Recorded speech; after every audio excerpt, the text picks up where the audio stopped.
Assalamualaikum warahmatullahi wabarakatuh. Selamat pagi anak-anak. Semoga kalian selalu sehat dan selalu bersemangat. Sebelum memulai pembelajaran, mari kita berdoa menurut agama kita masing-masing. Pada pembelajaran kali ini, kita akan belajar mengenai teks anekdot. Tapi sebelum pembelajaran dimulai, silahkan kalian absen di link absen sekolah yang telah disediakan. Baiklah anak-anak, tujuan pembelajaran anekdot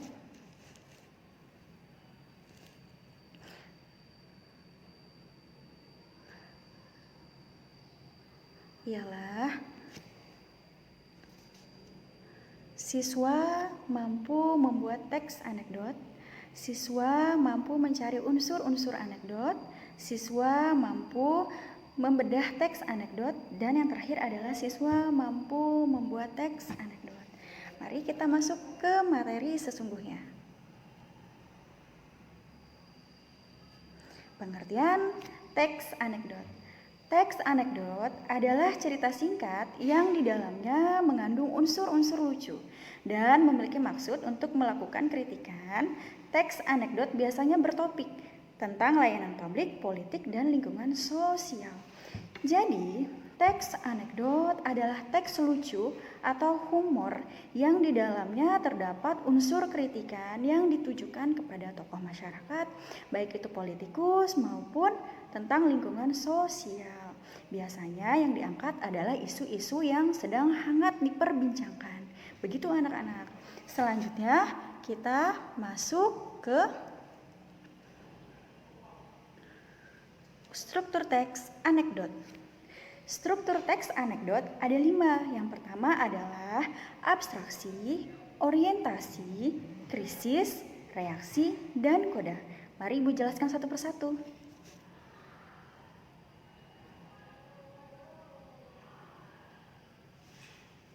Abstraksi. Abstraksi adalah penggambaran secara umum mengenai teks anekdot. Abstraksi adalah bagian di awal paragraf yang berfungsi memberi gambaran tentang isi teks. Biasanya bagian ini menunjukkan hal unik yang akan ada di dalam teks. Oke. Selanjutnya adalah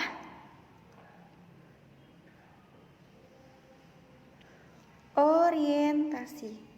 Orientasi adalah awal kejadian pada cerita atau juga bagian yang menjelaskan latar belakang mengapa peristiwa utama dalam cerita dapat terjadi.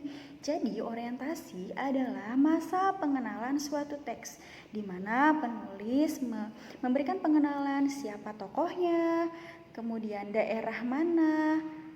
Setelah itu alurnya seperti apa, itu disebut dengan orientasi, pengenalan awal dari cerita anekdot. Selanjutnya adalah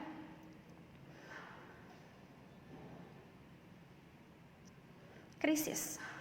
Krisis ialah merupakan bagian yang menjelaskan mengenai pokok masalah. Maksudnya adalah krisis adalah bagian dari inti suatu masalah.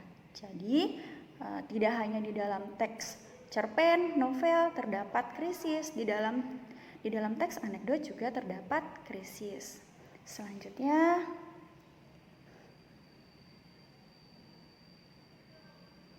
koda. Koda adalah bagian penutup cerita dalam teks tersebut.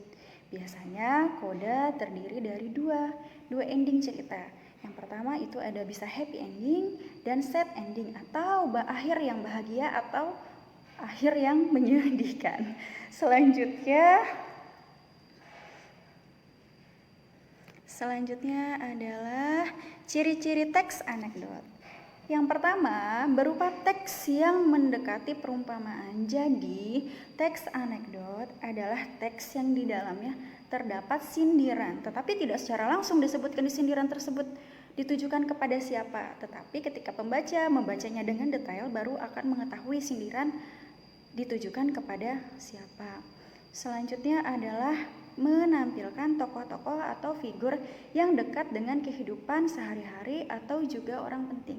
Maksudnya adalah cerita yang diambil dari teks anekdot adalah isu-isu yang hangat diperbincangkan atau isu-isu yang sedang booming. Jadi, yang merupakan tokoh adalah figur-figur di kehidupan sehari-hari yang saat itu menjadi senter atau orang yang sedang hingar-bingar dibicarakan. Kemudian yang ketiga memiliki sifat humoris, lucu, menggelitik, dan berbau lelucon tetapi menyindir. Jadi di dalam teks anekdot tersebut humornya dikamuflasekan menjadi suatu sindiran yang ditujukan kepada tokoh tersebut, tetapi tidak secara langsung menyindirnya, tetapi menggunakan bahasa-bahasa yang sifatnya menghibur atau lucu. Selanjutnya adalah terselip kritikan atau tujuan. Kritikan yang tadi Ibu sebutkan, yang Ibu jelaskan, tetapi tujuannya adalah apa hal yang ingin ditujukan oleh si penulis atau hal apa sih yang ingin diambil dari si penulis tentang anekdot tersebut. Apakah dengan beliau membuat kritikan tersebut atau anekdot tersebut sehingga tokoh tersebut menjadi sadar atau masyarakat menjadi sadar tentang sesuatu yang salah atau lain hal sebagainya. Seperti itu. Sekian materi yang Ibu sampaikan tentang materi anekdot. Apabila kalian ingin bertanya, silakan sampaikan dalam kolom komen di bawah ini. Sampai bertemu lagi di materi-materi bahasa Indonesia lainnya. Dan Ibu akan memberikan tugas kepada kalian. Yang pertama adalah kalian membuat simpulan dari teks anekdot yang Ibu jelaskan tadi. Kemudian kalian buat teks anekdot, temanya bebas, boleh apa saja. Kalian ingin mengangkat tema apapun, terserah asal tidak mengandung pornografi dan lain hal sebagainya. Kemudian teks tersebut harus memenuhi unsur-unsur dari teks anekdot yang tadi sudah Ibu sampaikan. Sekian dari Ibu, semoga apa yang Ibu sampaikan bermanfaat. Assalamualaikum warahmatullahi wabarakatuh.